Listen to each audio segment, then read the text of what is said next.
This is Rap Battle Guide, and I am speaking to a person that really needs no introduction. His name is Poison Pen. Poison Pen, how you doing tonight? I'm good. I'm good. Just relaxing for once.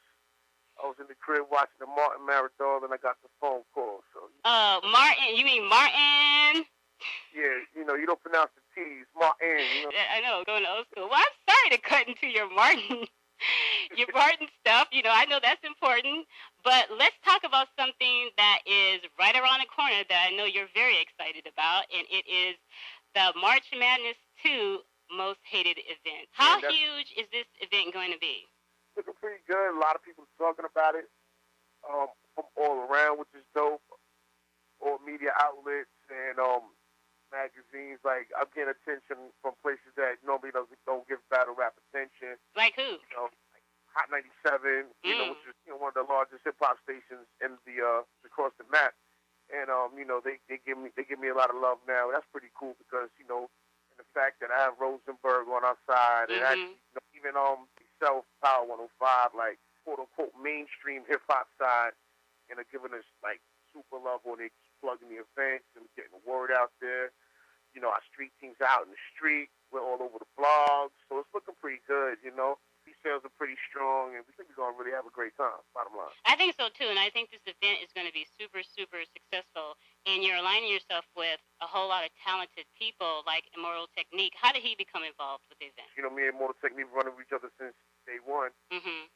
We're friends and colleagues, man. We just family, man, and we support each other. And honestly, that's my brother. So anything that I do, he's a part of. Anything he do, I'm a part of. You know what I mean? That's just what brothers do. We were trying to think of something to do as far as the battles to separate us from everyone else. Shake stuff up, all right? What can we do to give back to MCs? You know what I mean? So we're like, you know what? Instead of just giving people like maybe a few $100 or, if you're like top tier, a few G's or whatever the case may be, it's like, yo, we can do something more than just get you a battle, get you a few 100,000 views. Like, if you're an artist that makes music, why don't we give you the opportunity that every artist needs? And that's going on a road as a touring artist. Because if anybody that makes music and puts records out know, your money comes from merchandise and from touring. So my thing is, we tour all the time. Technique headlines his own tours. I host all these tours, so why not give the people an opportunity to actually go on tour? Talking about a nationwide tour, we got tour bus. You know what I mean? Every spot we're at is probably gonna be 1,000 and up. Huge venues for up and coming artists. Right. And we're paying them motherfuckers too. Like, damn. You know what I'm saying? So after you go on this tour, you learn the ropes on how to become a touring artist and learn the ropes other than just battling. And hopefully after that, you're ready for your next step as an artist. Maybe you won't need a battle next time. Maybe you'll be cemented as an artist, and you can keep it moving as far as that is concerned. That's why the MCs we pick, people that I know made good music on top of just battling people. Like A-Class makes dope music. People sleep. Nestle is incredible. Marv is incredible. Madness, Lottie, real deal, no can do. Yeah, these guys make music. I mean, and there's a bunch of other artists also that make music. Like I can name like 25 off the top of my head. But at the end of the day, we had to narrow it down to 8 MCs, and we felt this was the best to represent what we were trying to do. You know what I mean? And I figured it was a good neutral place to have it because New York is notorious for having a tough crowd. Right. But I mean, like nobody on this list is from New York. So it's not like, oh, he won because nah. Like we got 2 dudes from Georgia, we got a dude from Jersey, we got a dude from Maryland, Pittsburgh, LA. We ran across the whole map with it. Yeah, you did. I noticed that. Yeah, so we decided to mix it up real good. And, man, I think it's going to make for real unpredictable. I mean, people that you may think have a chance may actually get washed the first round. You never know.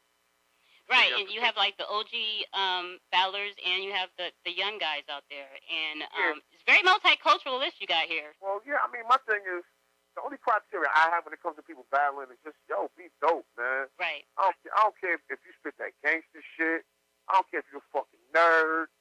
You know what I mean? I don't care if you fucking European. I don't care if you're white. I don't care if you're fucking purple. Like, I don't care, man, as long as you're dope. And that's all that matters to me, man. Like, everybody doesn't have to rap the same, yo. Like I said, like Madness is like a comedian. You know, Madness is a fucking comedian, but he knows how to rap. Mhm. You know what I mean? Like, No Can Do is an excellent freestyler that makes great songs. You know what I mean? Right. Ness Lee is so intricate with his wordplay. Like, all these dudes are known for other things. You know, they're not all a bunch of jokesters. They're not all a bunch of dudes that just freestyle. Like, it's pretty much, you know, Marv kick the witty shit. Marv can kick some gangster shit. You know, and Marv can clown you at the same time. Right.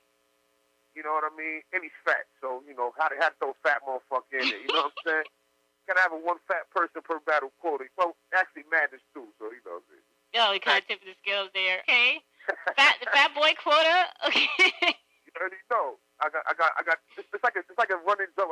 I got the Asian dude. I got the black dude. Yeah, I got the you white do. dude. Yep. I got the fat dude. You got everything. How special does your staff have to be to put this huge, monstrous event together? What does it take? He's putting up with my bullshit. And what kind of bullshit are you bringing? Yeah, man, because I tend to get a little belligerent at times. You rule with a heavy hand. Well, you know, I'm a heavy guy. You know, honestly, like Sarah Connor, man, she's been around since day one, and she helps me keep everything in line.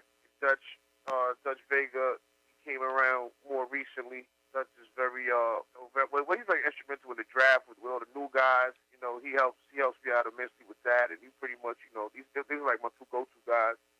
PH knows to help a hand in when he can. PH passed the baton off to me anyway. So right.